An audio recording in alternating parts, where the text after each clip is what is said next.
Hello everyone, मेरा नाम है हर्षित। स्वागत है आपका हर्षित की पढ़ाई में। आज के इस वीडियो में आपको बताने वाला हूं कि अगर आप क्लास 10th या फिर 12th सीबीएसई के अंदर हैं और आपकी इंग्लिश में कंपार्टमेंट आई है, तो आप कैसे इंग्लिश का कंपार्टमेंट एग्जाम को क्लियर कर सकते हैं। अब इस टॉपिक को मैं वीडियो इसलिए बना रहा हूँ, बहुत सारे स्टूडेंट कमेंट कर रहे हैं, भैया प्लीज़ स्ट्रेटजी के ऊपर वीडियो बनाओ, मेरी इंग्लिश के अंदर कंपार्टमेंट है। ऐसे इंग्लिश में बहुत कम स्टूडेंट की कंपार्टमेंट लगती है, और तब भी किसी भी रीज़न से आपकी कंपार्टमेंट अगर लग गई इंग्लिश में, तो आपको किस तरीके से पास करना है। देखो, इंग्लिश का पढ़ने का तरीका थोड़ा सा अलग है। जैसे फिजिक्स, केमिस्ट्री और मैथ्स, इन सबको आप जिस तरीके से पढ़ते हैं उन सबसे अलग तरीका है थोड़ा सा, किस चीज़ का, इंग्लिश का, राइट। ये आपके लैंग्वेज सब्जेक्ट होते हैं। बने रहेगा वीडियो में एंड तक, सारी चीज़ें आपको बताने वाला हूँ। इंग्लिश में आपको किन बातों का ध्यान रखना है, ठीक है। जिस तरीके से फिजिक्स, केमिस्ट्री पढ़ते हो, मैथ पढ़ते हो, उस तरीके से इंग्लिश को नहीं पढ़ना होता है, ठीक है। आइए वीडियो को स्टार्ट करते हैं। चैनल को सब्सक्राइब नहीं किया मेरे भाई, अगर पहली बार आ रहे हो तो सब्सक्राइब कर देना, साथ ही बेल आइकन पर।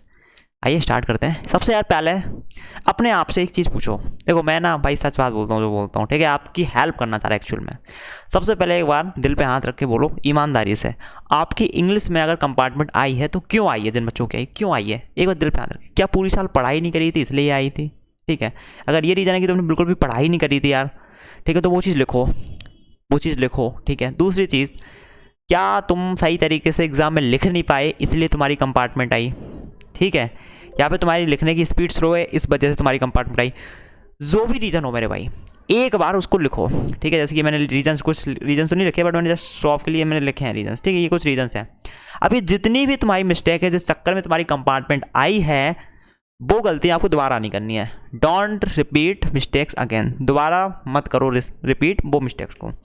देखो, एक बार गलती हो गई, कोई दिक्कत नहीं है, चलता है जी। बट उन गलती को पता होना चाहिए कि मैंने ये गलती करी थी, अब आगे वो गलती आप दोबारा नहीं करोगे। देखो, ठीक है, हर्षित भैया बोल रहे हैं दोबारा नहीं करना है वो गलतियाँ, ठीक है। ये इंपॉर्टेंट है। अब मैं आपको स्ट्रेटजी तो बताऊंगा, बट ये चीज़ सबसे ज़्यादा इंपॉर्टेंट होती है। देखो, ठीक है, अगर आप गलतियाँ वही करोगे, फिर से भाई कितना ही पढ़ लो, वो गलतियाँ फिर से करोगे तो फिर से कंपार्टमेंट लग जाएगी, राइट। इसी सबसे पहले वो गलतियाँ हमें पता होनी चाहिए, जिस चक्कर में हमारी कंपार्टमेंट आई है। अब स्ट्रेटजी मैं आपको बता दूँ। देखो, स्ट्रेटजी अलग अलग है। ये स्ट्रेटजी भैया लिटरेचर की, किसकी जी, लिटरेचर की, ओके। और राइटिंग सेक्शन की थोड़ी अलग स्ट्रेटजी है। जो आपका लिटरेचर है, वहाँ पे क्या है, थोड़ी सी पॉइंट्स होती हैं, कहानी होती हैं, ठीक है। उन्हीं से रिलेटेड आपको क्वेश्चन पूछे जाते हैं। तो सबसे पहले तो आपको क्या करना है, समरी पढ़नी है। समरी, जो भी चैप्टर है आपके सिलेबस में, उसकी आपको समरी पढ़नी है, ठीक है। और समरी जब आप पढ़ रहे होगे तो स्टोरी होती है मोस्टली, वो स्टोरीज, ठीक है। आपको शॉर्ट नोट्स बनाने, क्या जी, शॉर्ट नोट्स, ठीक है। अब भाई ये टीचर हो सकता है, टीचर तो आपको नोट्स नहीं देगा, बट आपको साथ साथ में शॉर्ट नोट अपनी लैंग्वेज में लिखते जाओ, शॉर्ट नोट्स, ताकि उसको आप दोबारा पढ़ पाओ। अब देखो, टीचर एक बार स्टोरी सुनाएगा, थोड़ी बहुत दिमाग में घुस जाएगी, बट बहुत सारे नाम होते हैं उसमें, ठीक है। तो वो नाम तो तुम्हें याद करने पड़ते हैं ना, वो जगह के नाम होते हैं, बहुत सारी डेट्स वगैरह होती हैं, वो तो तुम्हें याद करना पड़ता है। कहानी तो स्टोरी समझ में आ जाएगी कि भाई ऐसा था उसमें, फिर ऐसा हुआ, फिर वैसा हुआ, लेकिन वो नाम वगैरह तुम्हें 2-3 बार फिर से एक बार पढ़ने पड़ेंगे, तब वो चीज़ याद होगी। तो इसलिए मैं बोल रहा हूँ कि शॉर्ट नोट्स आपको बनाने हैं, अपनी लैंग्वेज में बना लो, जैसे टीचर बता रहे, जैसे आप कंफर्टेबल हो, ठीक है। और समरी देखो, जरूरी नहीं है एनसीईआरटी की एक लाइन पढ़ो आप, ठीक है, क्योंकि टाइम नहीं है तुम्हारे पास ज़्यादा।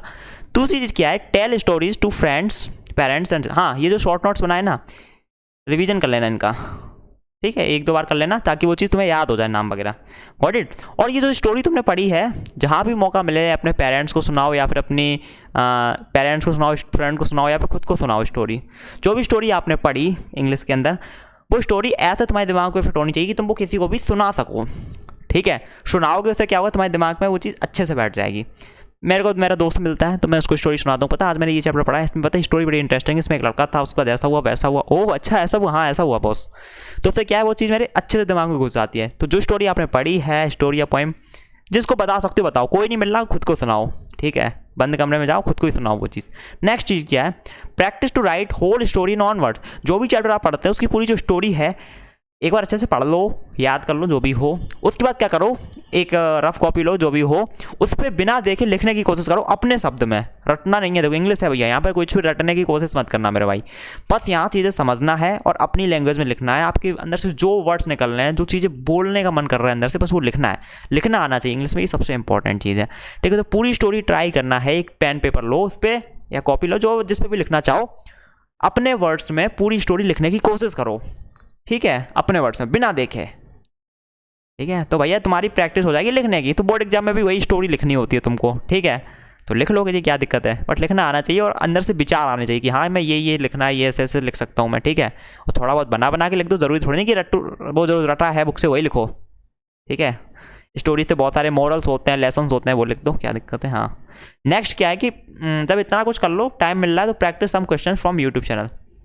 ठीक है, आपने जो सा भी चैप्टर पढ़ा इंग्लिश के, कुछ इंपॉर्टेंट क्वेश्चंस प्रैक्टिस कर लो, यूट्यूब पर आपको मिल जाएंगे। ठीक है, अब भाई क्वेश्चन की अकॉर्डिंग टू में कुछ खास जरूरत हो रही है। देखो फिजिक्स केमिस्ट्री मैथ नहीं है ये कि क्वेश्चन बहुत इंपॉर्टेंट है कि क्वेश्चन करके ही जाओ प्रैक्टिस। भाई मैं सच बता रहा हूँ, मेरे बहुत सारे दोस्त हैं, मैं हूँ क्लास 12 के अंदर, लास्ट टाइम केवल इंग्लिश पढ़ी हुई थी, क्वेश्चन प्रैक्टिस नहीं किए थे, बीइंग वेरी ऑनेस्ट नहीं किए थे। ठीक है, सिर्फ और सिर्फ स्टोरी पढ़ी थी और बोर्ड एग्जाम में क्वेश्चन आए थे तो वही स्टोरी वगैरह लिख के आए थे हम लोग, तो पास हो गए थे। तो इंपॉर्टेंट चीज़ नहीं है क्वेश्चन की, तुम करो ही, बट अगर टाइम मिल रहा है तो कुछ क्वेश्चन प्रैक्टिस कर लो यूट्यूब से लिटरेचर के अंदर। ठीक है, बाकी इंपॉर्टेंट क्या है कि पूरी स्टोरी तुम्हें चैप्टर की पता होनी चाहिए, उसमें नाम वगैरह याद होने चाहिए तुम्हें, और वो तुम लिख सको अपने वर्ड्स में। इंपॉर्टेंट चीज़ लिटरेचर में ये है। पहली चीज़, दो ही चीज़ें यहाँ पर इंपॉर्टेंट है मेरे भाई। पहली चीज़ जो स्टोरी वगैरह है वो आपको पता होनी चाहिए, राइटर के नेम वगैरह याद कर लेना जो भी उसमें कैरेक्टर्स वगैरह हैं, और दूसरी चीज़ सही तरीके से तुम उसको लिख पाओ, इंपॉर्टेंट बस ये है लिटरेचर के अंदर। Got it? और समरी वगैरह वीडियो देख लेना। नेक्स्ट बात करते हैं राइटिंग एंड ग्रामर सेक्शन की। अब देखो इसमें आपको क्या करना है, राइटिंग ग्रामर सेक्शन में क्या करना है भाई। देखो राइटिंग सेक्शन में आपके लेटर वगैरह आते हैं, ठीक है, और आर्टिकल राइटिंग वगैरह आता है, ठीक है, नोटिस लिखो, ये सारी चीज़ आती है। तो इसका आपको फॉर्मेट पता होना चाहिए। फॉर्मेट तो आपको पता होना चाहिए बिल्कुल कि भाई कहाँ पे डेट लिखनी होती है, कहाँ पे सेंडर का एड्रेस लिखना होता है, वो सारी चीज़ आपको पता होना चाहिए। फॉर्मेट्स आपको सबसे पहले पता होना चाहिए, फॉर्मेट के नंबर होते हैं। Format is very very important, format गलत किया नंबर कट जाएंगे बेटा तुरंत। ठीक है, नेक्स्ट बेसिक्स। भाई कुछ बेसिक्स होते हैं, जैसे स्टोरी राइटिंग भी आती है राइटिंग सेक्शन में। अब स्टोरी हमेशा पास्ट में होती है, स्टोरी का मतलब ही होती है पास्ट जो चीज़ हो चुकी। अब तुम उसको अगर प्रेजेंट लैंग्वेज में लिख के आ रहे हो, तुम्हें ग्रामर इतनी अच्छी नहीं है तुम्हारी, ठीक है, तुम लिख रहे हो Ram is a boy Ram was a boy होना चाहिए था, राम इज़ अ बॉय लिख रहे हो तो पूरा भाव चेंज होता है। राम एक लड़का था और राम एक लड़का है, डिफरेंस होता है दोनों में। तो बेसिक्स भी पता होने चाहिए कि कौन सी चीज़ किस टेंस में लिखना है, वरना भाई मार्क्स कट जाते हो। भाई कॉमन सेंस है मेरे भाई, आपको कोई स्टोरी सुना रहा है तो स्टोरी इस तरीके से सुनाएगा, वो एक लड़का हुआ करता था, एक लड़का था, वो गांव जाता था आ रहा है स्टोरी में, पास्ट की चीज़ें होती हैं। और तुम अगर लिख के आ रहे हो एक लड़का है वो गांव जाता है, तो ये पूरा भाव ही बदल गया उस चीज़ का। तो इसलिए बेसिक्स आपके क्लियर होने चाहिए थोड़े से, ठीक है। टीचर पढ़ा देता है, पढ़ोगे उसमें बताएगा बेसिक्स सारे। नेक्स्ट चीज़ क्या है कि राइटिंग प्रैक्टिस भाई ऑन। हाँ, आपने नोटिस राइटिंग पढ़ा तो एक काम करो, जैसी नोटिस राइटिंग पढ़ा, टीचर ने जो पढ़ाया समझ लो, अच्छे से पढ़ लो, टीचर के साथ साथ एक बार प्रैक्टिस कर लो। उसके बाद एक कोई सा भी नोटिस पकड़ लो, गूगल से मिल जाएगा, यूट्यूब से मिल जाएगा, या फिर आपकी बुक में दिया गया होगा, एक कोई भी वो चीज़ प्रैक्टिस कर लो बिना देखे लिख के।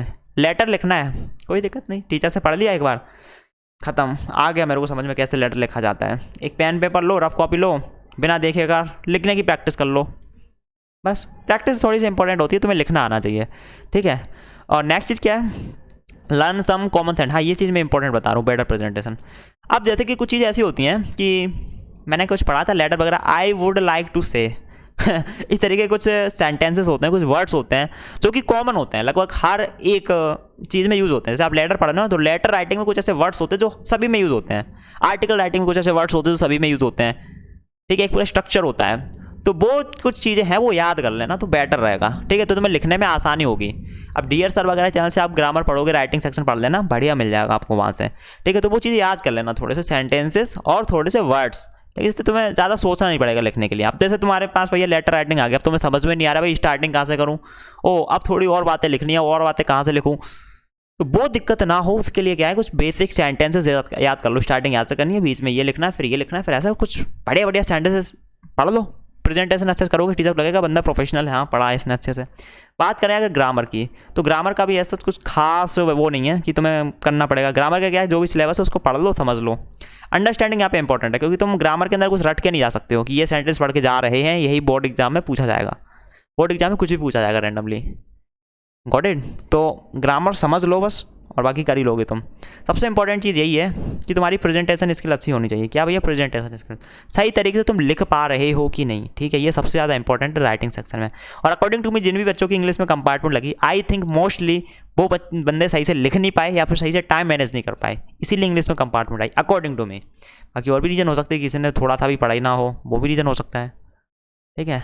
नेक्स्ट बात करते हैं रीडिंग सेक्शन। भाई रीडिंग सेक्शन का सच में कुछ शॉर्टकट नहीं है, केवल प्रैक्टिस करो और तुम्हारी समझ होनी चाहिए, क्योंकि रीडिंग सेक्शन एक ऐसी चीज़ है ना, सारी चीज़ भैया तुम्हें लिखी लिखाई मिलती है, आंसर्स भी तुम्हें लिखे लिखाई मिलते हैं और क्वेश्चन तो वो पूछे ही जाते हैं, ठीक है।